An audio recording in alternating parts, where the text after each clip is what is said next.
കഴിഞ്ഞ ദിവസേ ഞങ്ങൾക്ക് എറണാകുളം പോകേണ്ട ഒരു കാര്യം ഉണ്ടായിരുന്നു കേട്ടോ. പാത്തുട്ടിയുടെ സ്കൂളൊക്കെ കഴിഞ്ഞ് വൈകിട്ടാണ് വീട്ടിൽ നിന്ന് ഇറങ്ങിയത്. പക്ഷെ പരിപാടികളൊക്കെ തീർന്നു വന്നപ്പോൾ തന്നെ ഇരുട്ടായി. അങ്ങനെ ഞങ്ങൾ വിചാരിച്ചു അവിടെ തന്നെ താമസിക്കാന്ന്. കുറെ നാളായിട്ട് ഇങ്ങനെ മനസ്സിൽ വെച്ചിരിക്കുന്ന ഒരു ആഗ്രഹമായിരുന്നു നമ്മുടെ ലാലേട്ടന്റെ ട്രാവൻകൂർ കോട്ടിൽ ഒരു ദിവസമെങ്കിലും താമസിക്കുന്നു. അപ്പൊ ഇങ്ങനെ ഒരു സന്ദർഭം കിട്ടിയ സ്ഥിതിക്ക് മാക്സിമം മുതലാക്കാന്ന് വെച്ചു. ഞങ്ങൾ ബുക്ക് ചെയ്ത റൂമിന് ഏതാണ്ട് 8,000-ഓളം രൂപയായിട്ടാ. ഇതിന്റെ ഒപ്പം തന്നെ ബ്രേക്ക്ഫാസ്റ്റ് ഫ്രീ ആണ്. ഈ റൂമിലേക്ക് കടന്നപ്പോഴുണ്ടല്ലോ ശരിക്കും ഒരു 1 BHK അപ്പാർട്ട്മെന്റിലൊക്കെ വന്ന പോലെ ഒരു ഫീല്. എൻ്റെ ഒരു നടക്കാത്ത സ്വപ്നം, അല്ലെങ്കിൽ ഇങ്ങനെ മുടങ്ങി മുടങ്ങി പോകുന്ന ഒരു സ്വപ്നമാണ് കേട്ടാ. ഇങ്ങനെ ഒരു കുഞ്ഞ് അപ്പാർട്ട്മെന്റിൽ ഞാനും ഏട്ടനും പാത്തും കൂടി പെർമനന്റ് ആയിട്ട് സെറ്റിൽ ആവണമെന്ന് ഞാൻ ഭയങ്കരമായിട്ട് ആഗ്രഹിക്കുന്ന കാര്യമായതുകൊണ്ടാവും ഇടയ്ക്കിടയ്ക്ക് മാത്രമേ എനിക്ക് ഇങ്ങനത്തെ ശുഭമുഹൂർത്തങ്ങൾ കിട്ടാറുള്ളൂ കേട്ടോ. ഇവിടുത്തെ റൂമിലത്തെ ആയാലും ഇട്ടേക്കുന്ന ഫേർണിച്ചേഴ്സിൻ്റെ ആയാലും സട്ടിൽ കളേഴ്സും ഉണ്ടാവും. ഭയങ്കര ഹോംലി ഫീലിംഗ് ആയിരുന്നു കേട്ടോ. അങ്ങനെ നല്ലൊരു ഉറക്കത്തിന് ശേഷം ഞങ്ങളിതാ ബ്രേക്ക്ഫാസ്റ്റ് കഴിക്കാനായിട്ട് പിറ്റേ ദിവസം രാവിലെ തന്നെ ഇവിടുത്തെ റെസ്റ്റോറൻറ്റിലെത്തി. നമ്മൾ സാധാരണ വീട്ടിൽ കഴിക്കുന്ന ഇഡ്ഡലി, ദോശ, പൊട്ട്, ഇതിന് പുറമെ പാത്തുട്ടിയുടെ ഫേവറേറ്റ് ആയ ക്രോസോണ്, പാൻ കേക്ക്, ഡോണറ്റ് എല്ലാം ഉണ്ടായിരുന്നു കേട്ടോ. അല്ലെങ്കിലും നമ്മൾ ഡിഫറെൻ്റ് ആയിട്ട് എന്തെങ്കിലുമൊക്കെ ട്രൈ ചെയ്യാൻ വേണ്ടിയിട്ടാണല്ലോ ഈ ഹോട്ടൽസിലൊക്കെ സ്റ്റേ ചെയ്യണേ. ഉറക്കപ്പിച്ചയിലായിരുന്ന പാത്തുനെയും കൊണ്ടിട്ട് ഈ സംഭവങ്ങളൊക്കെ ഓരോന്നായിട്ട് എടുക്കാനൊന്നും പറ്റില്ല. അങ്ങനെ എന്നെയും പാത്തുട്ടീനെയും ടേബിൾ മെരുത്തിയിട്ട് ഏട്ടനാണ് കേട്ടോ ഓരോരോ പ്ലേറ്റ്സ് ആയിട്ട് ഞങ്ങൾക്ക് കൊണ്ടുതന്നത്.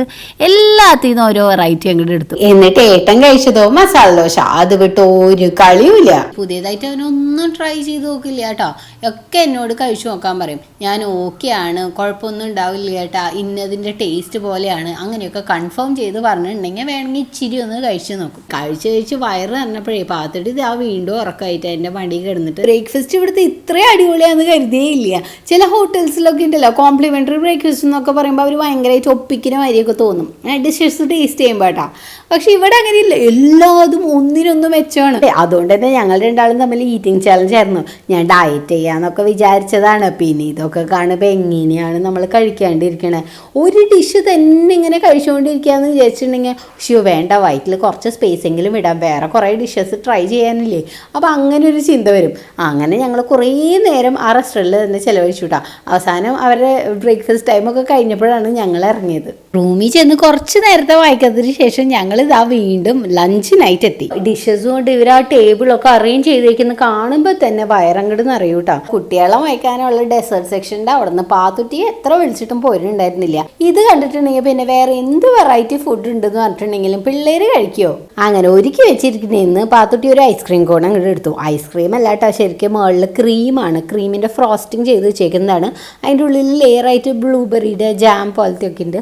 നല്ല ടേസ്റ്റാണ് കേട്ടോ. ഇവിടുത്തെ ഡെസേർട്ട്സിൻ്റെ ഒരു പ്രത്യേകതയാണ്, ഒന്നിനും അധികം മധുരമില്ല കേട്ടോ. നമുക്കപ്പോൾ ആ മട്ട് ഉണ്ടാവത്തില്ല എത്ര കഴിച്ചാലും. അതായത് ഞങ്ങളെല്ലാം അടിച്ച് മിനിച്ചങ്ങോട്ട് കഴിച്ചു കേട്ടോ. ലഞ്ചൊക്കെ കഴിഞ്ഞിട്ട് വീണ്ടും റൂമിൽ പോയിട്ട് കിടന്നുറങ്ങാനൊന്നും നിന്നില്ല. കണ്ണാടി നോക്കി ഞാനും പാത്തുട്ടിയും വെറുതെ ഡാൻസ് കളിക്കായിരുന്നു. പിന്നെ കുറേ നേരം പാത്തുട്ടി ഓടി തന്നു. അപ്പോഴേക്കും രാവിലത്തെ ബ്രേക്ക്ഫാസ്റ്റും ലഞ്ചും ഭയങ്കര ഹെവി ആയിരുന്നു. അതുകൊണ്ട് തന്നെ ഡിന്നർ സ്വല്പം ഒന്ന് ലൈറ്റ് ആക്കാമെന്ന് കരുതി ഇപ്രാവശ്യം ഞങ്ങൾ റെസ്റ്റോറൻറ്റിൽ പോയില്ല.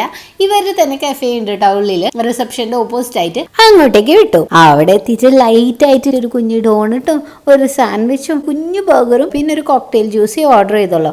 പക്ഷെ സാൻഡ്വിച്ചും ബർഗറും വന്നപ്പോഴുണ്ടല്ലോ ജംബോ പോലെ ഇരുന്നു കേട്ടോ. എൻ്റെ അമ്മോ, ഇതാണോ വസു നീ പറഞ്ഞ ലൈറ്റ് ഡിന്നർ എന്നായിട്ട് തന്നെ അവസാനം എന്നോട് ചോദിച്ചത്. ഇങ്ങനെയൊക്കെ ചോദിച്ചാലും ആള് തന്നെയാണ് കേട്ടോ ഇത് ഫുള്ളും അവസാനിപ്പിച്ചത്. ഞങ്ങളൊന്നും വേസ്റ്റ് ആക്കില്ല. കഴിച്ചൊക്കെ കഴിഞ്ഞ് ഇറങ്ങാൻ നേരത്താണ് മ്യൂസിക് ഇൻഡസ്ട്രിയുടെ തന്നെ ലെജൻഡായ വിദ്യാസാഗർ സാർ എൻ്റർ ചെയ്യുന്നത് കണ്ടത്. പിന്നൊന്നും നോക്കിയില്ല, ഓടിപ്പോയി അദ്ദേഹത്തിൻ്റെ കൂടെ ഒരു ഫോട്ടോ അങ്ങോട്ട് എടുത്തു. എന്നിട്ട് പിന്നെ ഹാപ്പി ആയിട്ട് റൂമിലേക്ക് അങ്ങോട്ട് പോയി. ഇന്നത്തെ ദിവസം അടിച്ചു പൊളിച്ചേട്ടാ.